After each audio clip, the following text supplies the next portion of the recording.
आप मसीह के पास आने के पहले इस तरह व्यवहार करते थे, यानी ये पहले से प्रोग्राम था। जब किसी स्त्री को देखते तो निश्चय आप इसी तरह से उसे देखते थे।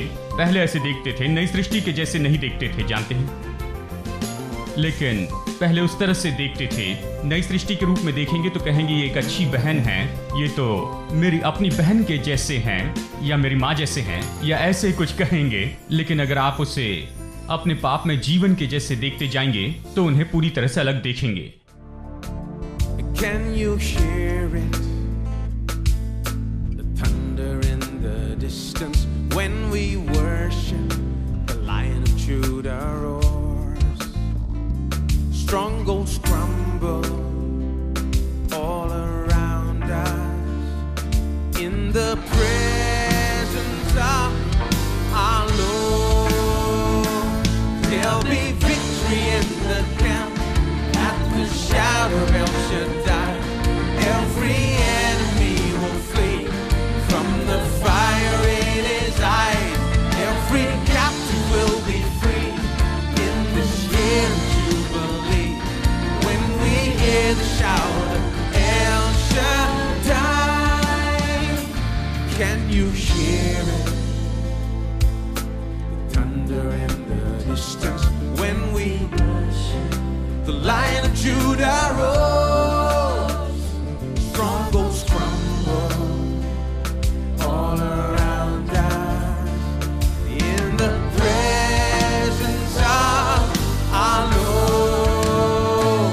There'll be victory in the camp at the shout of El Shaddai. Every enemy will flee from the fire in his eyes. Every captive will be free in this year of Jubilee. When we hear the shout of El Shaddai.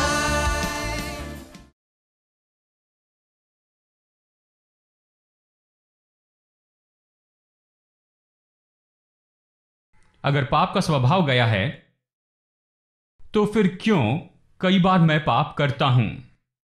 क्या विश्वासी पाप करते हैं? कोई जवाब नहीं दे रहा है। चलिए फिर अंगीकार करूं। क्या विश्वासी पाप करते हैं? हां, इससे सहमत होना होगा। तो कैसे पाप करते हैं? विश्वासी क्यों पाप करते? अगर कोई स्वभाव नहीं है तो फिर उनमें से ये पाप में क्रियाएं क्यों होती हैं? क्यों वो अपना मुंह खोलकर ऐसा कुछ कहते हैं जो पाप है? क्यों वो अपने हाथ बढ़ाकर पाप में काम करते हैं? कई बार वो क्यों पाप में आदतों में ऐसे चले जाते हैं? क्यों उनकी सोच कई बार पाप में होती है? क्यों उनकी क्रियाएं कई बार पाप में होती है? क्यों वो पाप करते हैं? ये इसी के कारण है। आपका मन अभी भी नया नहीं बनाया गया। आपका मन है जो अभी भी नया नहीं बना है। अब जब तक ये नया नहीं बना है, और जिस हद तक वो नया नहीं बना है, तब तक पाप के काम समय समय पर विश्वासी में पाप के काम दिखाई देंगे। मन को नया बनाना ये एक क्रिया है, ये ऐसे रातों रात नहीं होता है। अपनी आत्मा में नई सृष्टि हो जाना ये तो निश्चय ही तुरंत होने वाली क्रिया है। आप नई सृष्टि बनाए जाते हैं, पुरानी बातें बीत गई, सब कुछ नया हो गया है। यह आपके आत्मिक मनुष्यत्व के बारे में कह रहा है। लेकिन मन को नया बनाना ये तो प्रतिदिन का काम होता है। तब होता है जब आप वचन में जाते हैं, वचन को अपने भीतर रखते हैं और आपके मन को रिप्रोग्राम करते हैं। मन तो बिल्कुल कंप्यूटर के जैसे है। कंप्यूटर जो है वो बिल्कुल मन के अनुसार बनाया गया है। तो मन को रिप्रोग्राम करना है, ये पहले ही प्रोग्राम हो चुका है।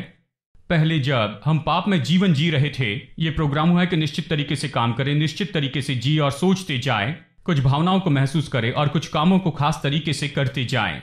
यानी मन तो पहले ही प्रोग्राम किया गया है जीवन के पाप में बातों में। देखिए, मन तो दो भागों में बटा है, सचेत मन और एक अवचेतन मन है। देखिए, सचेत मन जहां आपको वर्तमान में कुछ करने के लिए सोचना पड़ता है।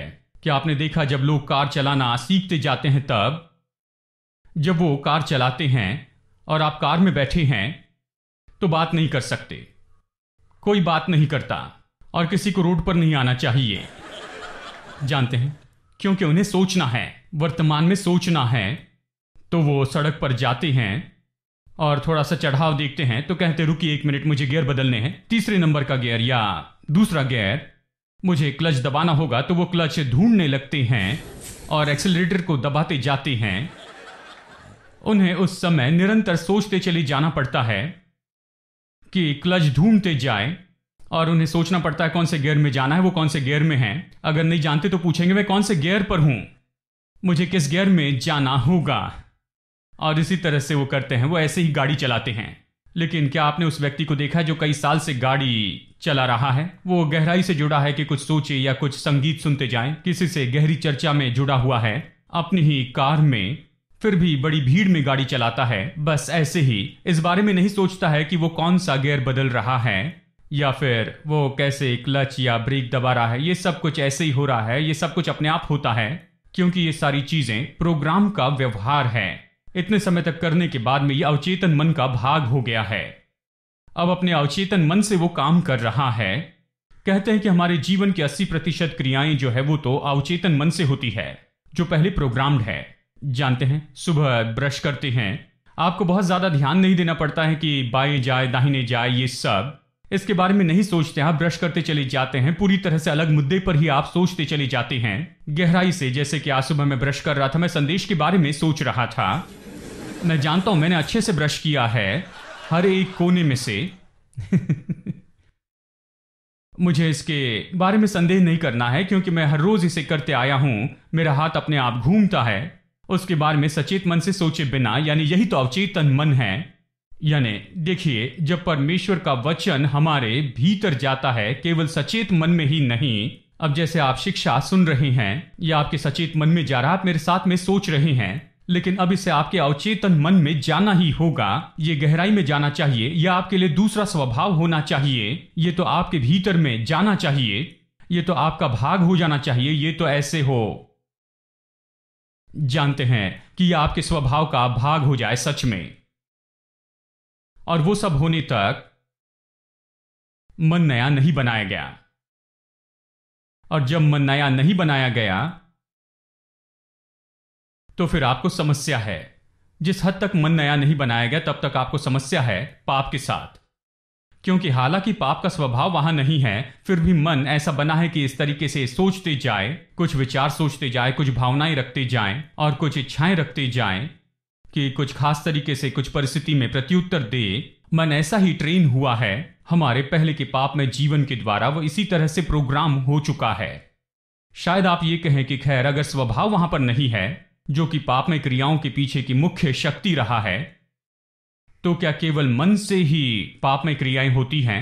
क्या मेरा मन मेरे शरीर से कुछ करवा सकता है जो मुझे नहीं करना चाहिए? बताइए, क्या मेरा मन स्वभाव के वहां न रहते हुए क्या ये मानसिक रूप में हो सकता है? चलिए उदाहरण देता हूं। अगर रोलर कोस्टर पर बैठे हैं तो ये जो राइड है बहुत ही डराने वाली हो, ऐसा लगता है कई बार पेट हमारे मुंह में आ गया है। कई बार जब ऊपर लेकर जाते हैं, नीचे लाते हैं, उल्टा कर देते हैं और गोल गोल घुमाते हैं और अंत में आपको ऐसे लगता है कि ये सब कुछ ऐसे बाहर आ रहा है। और मैं ऐसी ही एक राइड पर गया था, बहुत साल पहले की बात है, जहां रोलर कोस्टर की राइड के जैसे ही उन्होंने किया। और जब हम वहां पर गए, वो जगह तो बस इतने स्टेज के जैसे ही थी और हम 100 लोग वहां बैठे थे और वहां के खंभों को हमने पकड़ लिया और हम ऐसे ही खड़े थे और वो कहीं पर भी नहीं जा रहा था।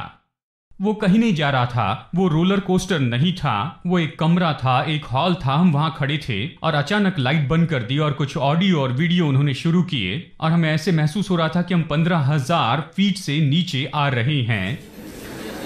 वीडियो इफेक्ट इसी तरह से बनाया गया था, मतलब वहां पर लोग चीख रहे थे लेकिन एक ही जगह पर वो खड़े थे। उन्होंने लाइट्स बंद करके ऑडियो और वीडियो ऑन कर दिए थे और रोलर कोस्टर के राइड के जैसे दिखावा किया और उससे भी बुरा दिखाया। जानते हैं, उन्होंने मानो इसे बनाया जैसे कि रोलर कोस्टर की राइड पर वो जा रहे हैं, इलेक्ट्रॉनिक रीति से बनाया, बस ऑडियो और वीडियो ऐसे बनाया। वर्चुअल रियलिटी, असलियत तो रोलर कोस्टर है, ये वर्चुअल रियलिटी है। ये रोलर कोस्टर राइड के जैसे ही होता है और मैं आपको बताऊं, मैंने बिल्कुल वैसे ही महसूस किया जब मैं रोलर कोस्टर राइड पर गया था। मेरा पेट मानो गले तक पहुंच गया दिल की धड़कनें तेज हो गई थी और लोग चीख रहे थे। बहुत सा तनाव था क्योंकि ये तो रोलर कोस्टर के जैसे लगा, उससे भी ज्यादा था। ऐसे लग रहा था स्वर्ग से वहां पर नीचे गिरते जा रहे हैं एक बड़े गड्ढे में। यानी इस तरह से हो सकता है क्योंकि हमारा मन जो है इस तरह से ट्रेन हुआ है और हमारे दिल में हम डर जाते हैं और सब कुछ ज्यादा धड़कने लगता है क्योंकि हमारा मन ट्रेन हुआ है कि उन बातों से डरते जाएं। क्योंकि इस तरह से प्रोग्राम हुआ है, ट्रेन हुआ है देखने के द्वारा, सुनने के द्वारा। ये सारी रिएक्शन हमारे मन में प्रोग्राम्ड हो चुकी हैं। और हालांकि मैं वहां पर असली रोलर कोस्टर पर नहीं हूं, लेकिन फिर भी वर्चुअल रियलिटी जगह पर हूं, तो भी ऐसी प्रतिक्रिया कर रहा था कि मैं असली रोलर कोस्टर पर ही हूं। हालांकि मैं उस पर नहीं था, मैं यहां था। मैं समतल जमीन पर खड़ा था, वहां पर कोई खतरा नहीं था और बस कुछ नहीं था, लेकिन ऐसे सब कुछ बनाया गया। मैं डिज्नीलैंड में गया था। 1975 की बात है, मुझे याद है। मैं अपने पिताजी को अपने साथ में वहां पर लेकर गया। सभा में गया था और बगल में ही डिज्नीलैंड था, तो हम लोग वहां पर चले गए और कुछ राइड्स लिए। और वहां पर एक दिलचस्प राइड थी जो कि ट्रेन की थी। ट्रेन में मैं हमेशा आगे की सीट पर बैठता हूं। रोलर कोस्टर पर बैठते हुए पहली सीट पर बैठे, क्योंकि जब नीचे आते हैं तो आप पहले होंगे जो अच्छे से देखेंगे। तो फिर मैंने अपने पिताजी को सामने की सीट पर बैठाया और मैं भी बैठा। ये तो एक छोटी सी टॉय ट्रेन थी, धीरे धीरे चलती थी। हम वहां पर बैठे और वो शुरू हो गई और 50 फीट की दूरी पर एक गुफा थी। गुफा ऐसी बनाई गई थी और ये गाड़ी उसमें गई और अंदर पूरा अंधेरा था, हम एक दूसरे को भी नहीं देख सकते थे। और जैसे ये ट्रेन उस अंधेरी गुफा में चली गई, उन्होंने फिर से वहां ऑडियो इफेक्ट्स देने शुरू किए और ऐसे लगा कि ट्रेन रफ्तार से जा रही है और आप उसे पकड़ने की कोशिश कर रहे हैं। जानते हैं यह सच में नहीं हो रहा था, लेकिन यह ऐसे लग रहा था कि हो रहा है क्योंकि यह मन में हो रहा था।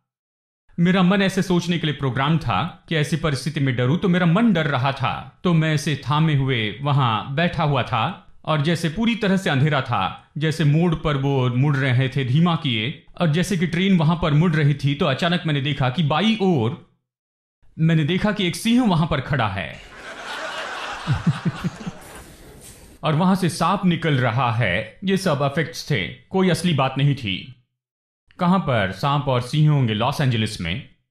ये सब कुछ नकली है। और लोग चीख रहे थे। जानते हैं बच्चे कैसे चीखते हैं? चीख कर मजा ले रहे थे क्योंकि ये सच में अद्भुत था। और जैसे हमारी राइड खत्म होने वाली थी, बिल्कुल आखिरी टर्न के पहले वो हमें मोड़ पर लेकर आए और आखिरी बहुत बड़ा एक्साइटमेंट था और इसे मैं कभी नहीं भूलूंगा। और अचानक मैंने आगे देखा, मेरे पिताजी ने आगे देखा, सामने से एक ट्रेन आ रही थी, हमारी ही ट्रेन की पटरी पर से। एक ट्रेन पूरी रफ्तार से आ रही थी और हमने महसूस किया हमारी ट्रेन पूरी रफ्तार से चल रही है। ऐसा लग रहा था 150 मील प्रति घंटे की रफ्तार है और सामने से एक ट्रेन आ रही थी और जैसे वो पास में आ रही थी वैसे हम तो पास और पास आ रही थी। हमने सोचा मेरे प्रभु अब तो हम मर जाएंगे। मेरे पिताजी ने मेरी ओर देखकर कहा ये क्या है? उन्होंने सोचा कि ट्रेन सच में आ रही है। अब फिर ऐसा समय आने ही वाला था कि हमारे दिल की धड़कनें बंद होने वाली थी। सब कुछ खत्म हो गया और हम बाहर लाइट में आ गए। उतरने का समय था और मैंने मुड़कर उन सारी बातों को देखा जिसमें से वो ट्रेन होकर गई थी। वहां पर और कुछ नहीं था, बस एक बड़ा लाइट था, एक बड़ी ट्रेन का। छत पर उन्होंने लाइट लटकाया था और बाकी सब ऑडियो इफेक्ट था। और वो पूरी आवाज की ट्रेन आ रही है और उसका हॉर्न और ये सब, जैसे कि हमें नीचे उतर जाना था, डराने वाला था। ऐसा इफेक्ट बनाया गया था बस एक लाइट और ऑडियो सिस्टम से ही, बस इतना ही। और हमारा शरीर उसे प्रत्युत्तर दे रहा था और ये कुछ नहीं हो रहा था, ये सच में नहीं हो रहा था, लेकिन ये तो हमारे मन में हो रहा था। क्योंकि मन तो पहले से ही प्रोग्राम है कि इस तरह की ऐसी खतरनाक परिस्थिति में अलग तरह से प्रतिक्रिया करें। तो हम पसीना पसीना हो गए, दिल की धड़कन बढ़ गई। जानते हैं हम बिल्कुल पसीना पसीना हो गए थे क्योंकि हम अपने मन में ट्रेन किए गए थे कि इस तरह से प्रतिक्रिया करें। यानी आप ऐसी परिस्थिति में हो सकते हैं जहां पर ये सच में नहीं हो रहा है, लेकिन आपका मन इस तरह से खेल खेलता है तो आपका पूरा शरीर से प्रतिक्रिया देता है और पूरे व्यक्तित्व पर असर हो सकता है। अब इसका क्या संबंध है? हम जो कह रहे हैं उससे कि हम कैसे पाप के लिए मर गए हैं, हमारा स्वभाव चला गया, लेकिन अब तो ये केवल हमारा मन है जिसके कारण अभी हम पाप के बारे में सोचते हैं, उसे करते हैं और पाप में परिस्थिति को अलग प्रतिक्रिया देते हैं हमारे प्री प्रोग्रामिंग के कारण ही। अब देखिए, मैंने ये जो उदाहरण आपको दिया है इसका उसके साथ में क्या संबंध है। देखिए, मैं यही कहना चाह रहा हूं, ये कर सकते हैं।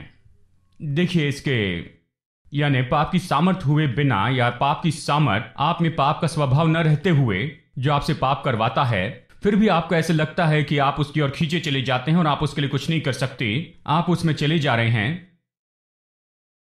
आप ऐसा महसूस कर सकते हैं क्योंकि आपका मन इस तरह से ट्रेन हुआ है कि ऐसे महसूस करे।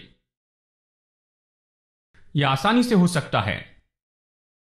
जब मन नया नहीं बनाया गया है तो आसानी से आप महसूस कर सकते हैं कि आप वहां पर है, पाप के गुलाम है। जैसे किसी ने कहा, मैं तो मनुष्य हूं, विश्वासी में विख्यात बात है, मैं तो केवल मनुष्य हूं। तो जब वो ये कहते हैं तो उनका ये कहना है, जब पाप आए तो मैं कुछ नहीं कर सकता, मैं मनुष्य हूं। जब मैं पापी था, पाप के सामने असफल होता, और अब विश्वासी होने के बाद भी पाप में असफल होता हूं क्योंकि मैं एक मनुष्य हूं। वो कहते हैं, मैं कुछ नहीं कर सकता, मुझ में सामर्थ्य नहीं, मुझ में योग्यता नहीं, मैं उद्धार पाया पापी हूं, बपतिस्मा लिया पापी हूं, मैं पुराना पापी हूं। इस तरह की भाषा का उपयोग करते हैं।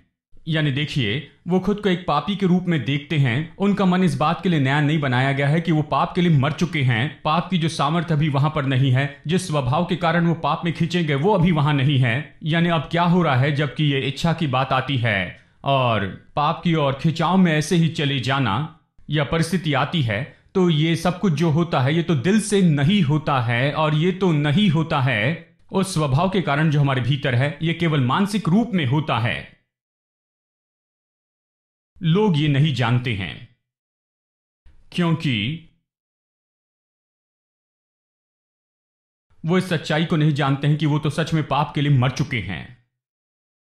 पाप का स्वभाव चला गया है, वो सामर्थ्य वहां नहीं है। यहां पर बस यही हो रहा है कि ये मानसिक प्रतिक्रिया है जो इतने साल में ट्रेन की गई थी कि इस तरह परिस्थितियों में इस तरह से प्रतिक्रिया करे, और इसीलिए मन अभी भी ऐसे ही काम करता है। स्वभाव वहां पर नहीं है लेकिन फिर भी मन इस तरह से काम करता है। आप अभी सच में पाप की सामर्थ्य में नहीं हैं, लेकिन मन इस तरह से प्रतिक्रिया करता है कि अभी भी मानो आप पाप की सामर्थ्य में ही बंधे हैं। ठीक है, यानी मन जो है वो हमारे कामों पर बड़ा प्रभाव डाल सकता है अभी भी, जबकि हमारा पाप में स्वभाव वहां पर नहीं है। ये स्वभाव नहीं है, केवल हमारा मन खेल खेलता है। वो हमें सच में पाप में ले जा सकता है। अगर आप इसे नहीं समझते हैं तो निश्चय हम पर बड़ा प्रभाव डाल सकता है, क्योंकि ये तो मन है जो हमारे शरीर को उकसाता है कि ये इस तरह से काम करे।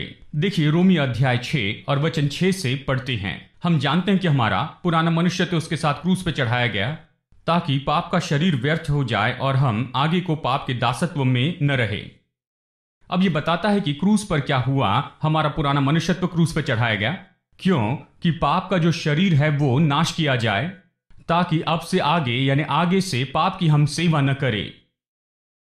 हम पाप की सेवा न करें, हम ऐसा न करें। हम पाप के गुलाम ना हो, पाप की सामर्थ्य में ना हो। यानी यीशु क्रूस पर मरा, हमारा पुराना मनुष्यत्व क्रूस पे चढ़ाया गया, इसलिए कि ये पाप का जो शरीर है वो पाप की सेवा न करे, ये नाश हो जाए और अब से आगे वो पाप की सेवा न करें। यानी इसलिए ये शरीर और ये हाथ और ये जो आंखें हैं और ये मुंह और ये शरीर जो मेरा है, ये अब से आगे पाप में जुड़ा ना हो। और इसीलिए यीशु मरा और इसीलिए हमारा पुराना मनुष्य तो उसके साथ क्रूस पर चढ़ा, और हम पाप के लिए मर गए हैं कि हम पाप की सेवा हमारे शरीर में न कर सके। अब चलिए मैं इसे और समझा कर बताता हूं।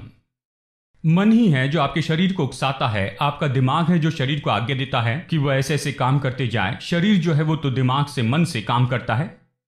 तो देखिए, यही तो होता है जब आपका मन बिल्कुल नया न बनाए गए तरीके से सोचते जाता है, उसी तरह से जैसे कि आप पापी व्यक्ति थे उस समय सोचते थे, आप वही पुराने बुरे विचार सोचते थे, दुष्टता के विचार, और आप उन्हीं भावनाओं का मनोरंजन करते हैं। तो शरीर जो है वो तो उसके लिए प्रतिक्रिया करता है, या शरीर उसके लिए उसके अनुसार करता है। और यही तो हो रहा है। यहां तक कि यीशु ने कहा, और देखिए यीशु ने पहाड़ी उपदेश पर कहा कि यदि तुम्हारा हाथ ऐसा है जो तुम्हारे लिए गिराने की बात हो तो अपना हाथ काट लो, क्योंकि एक हाथ से स्वर्ग में जाना अच्छा है इसके बजाय कि नरक में दोनों हाथ रहते हुए जाए। ठीक है, तो क्या करेंगे? अपना हाथ काट देंगे।